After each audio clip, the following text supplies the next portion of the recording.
Welcome to Innerji Tea Tarot and all things metaphysical. Hi, I'm Leslie Levy, and today we're going to explore the world of tea charm reading.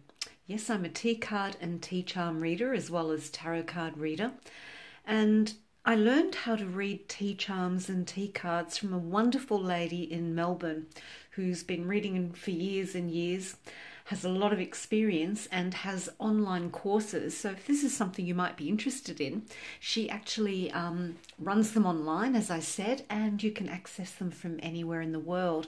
So I will put a link below so that you can check it out if you would like. So, tea charm readings. In years gone by, and still today, tea leaf reading was a thing. Ladies would go to the salon, have their cup of tea, have a lovely social time, and then they would have their tea leaves read. And the tea leaves that were read would form patterns in the cup. And the tea charms are based on the common patterns that you would see in tea leaf reading. So I'm just going to hold the cup a little bit close. You can see there's my little stash of tea charms in there. So I'll just show you a couple. So this one is a baby's rattle, and this one is a mushroom. And the idea is that all of the charms have different meanings, and as well as the traditional meanings, you also can use your intuition to read them. We've got things like, this is one of my favorites. This is a little touch of 50 Shades of Grey. These are a little pair of handcuffs. And what's interesting, you probably can't see it here, but the word freedom is written on the handcuffs. So when these come up in a reading, depending on the question, they might mean that it's time for someone to free themselves from self-imposed restrictions, or it could be that someone else is restricting their freedom, whether it be in thought or in action in some way. So how does one do a tea charm reading? Well, I like to keep it traditional. I've got my teacup, I have my charms in there. I also have my teaspoon, and even though you probably can't see it here because of the light, it actually has imprinted on it, tea makes everything better.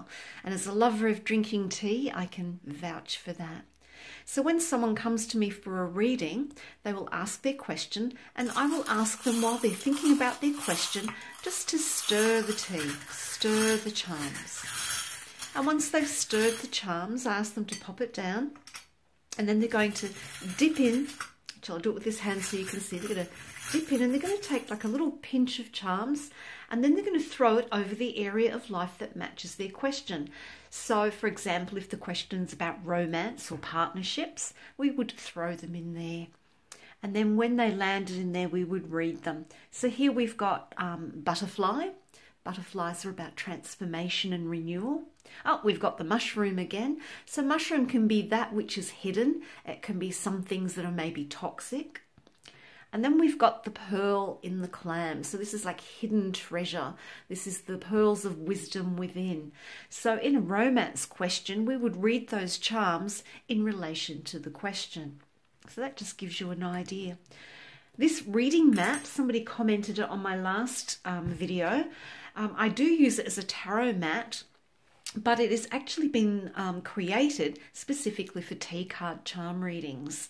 So, and even for tea cards and charm readings. So we've got some areas of life. So we've talked about romance and partnerships. There's leisure and social life, money matters, career and business, family, physical environment, health and well-being, and spirituality and personal growth. So people can choose from one of those areas of their life if they have a particular question around it. The other thing that can happen is many times people will come for a reading and, well, they just don't know. They just want a so-called general reading. They're not my favourite readings to do because the more specific an area of life and the more specific the question, the more specific an answer that you can give to that question. However, sometimes it is hard for people to come up with a question. So if people just say, I just like a general reading, I will ask them to maybe just stir the teacup. So let's stir the charms again. Whilst they're just thinking about their life in general, And once they've stirred, they're then going to get a pinch of charms, and then I'm going to sprinkle them over the mat. I'm just going to sprinkle a few around. And wherever the charms land, that is where we read. So if any of the charms had fallen outside the circle, I wouldn't read those. So we've got these charms here. So those are in the center of the circle. So they're in the sun. So they're like central points. So we've got the giraffe. So in a general reading, the giraffe could mean that it's an indication that people need to look at the big picture of their life. Oops, sorry. Yeah, the big picture. And we've got the frog. So the frog can be about, perhaps it's time to take a leap of faith in how they look at that bigger picture of what their life is like. And then we can hone it down. So we've got the mushroom here, and the mushroom is on the border between health and well-being and spirituality and personal growth. So it crosses both of these aspects of life. So this could be saying that there might be maybe some hidden health issues that haven't come to light yet, and in finding out about these health issues, it's going to be an opportunity for personal growth to overcome. Then we've got the camera here in health and well-being. So this is saying that it might be time to go and get a health checkup and have a little snapshot of what's going on health-wise for you right now.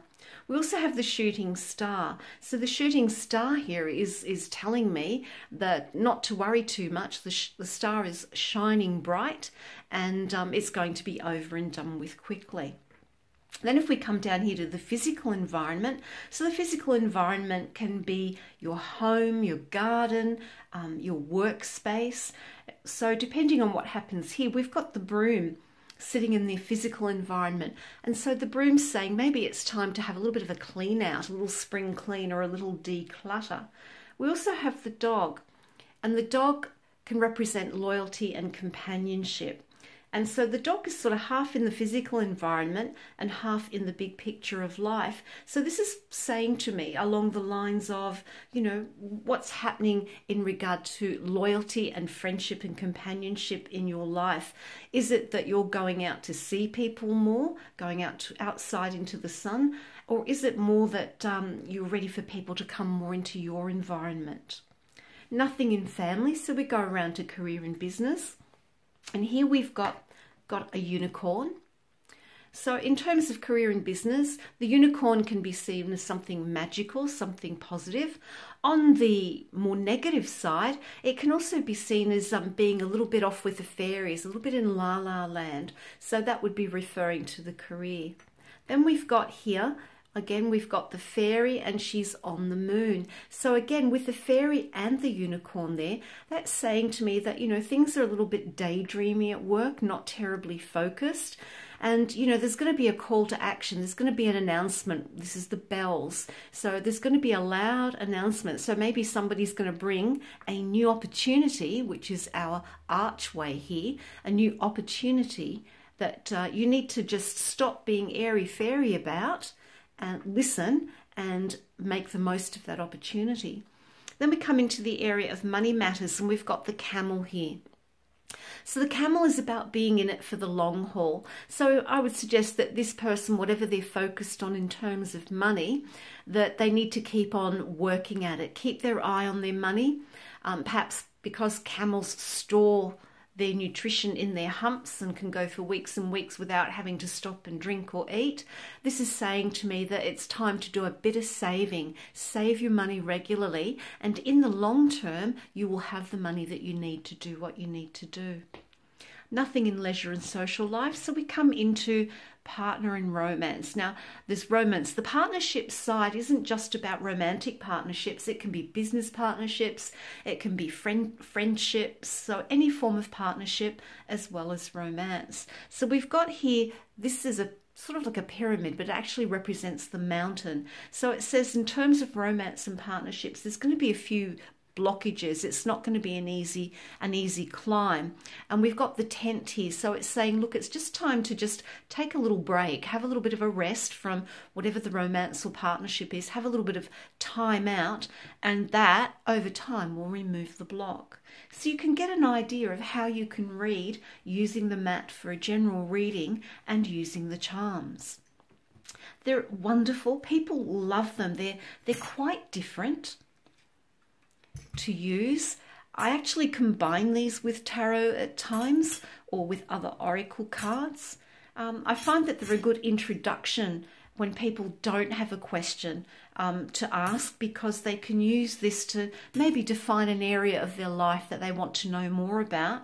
And then I can either use more of the charms or tea cards, oracles or tarot, to delve deeper into some more specific questions around that area of life.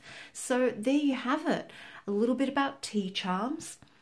And I have to honour my teacher in this, Tea with Karen. So remember, if you'd like to find out more, you can only purchase these items from her. They're exclusive to her. She also has a wide range of tea cards. But as I said, the link is below if you would like to explore this a little further. It's been wonderful spending time with you. So until next time, namaste. The light in me honours the light in you. Namaste.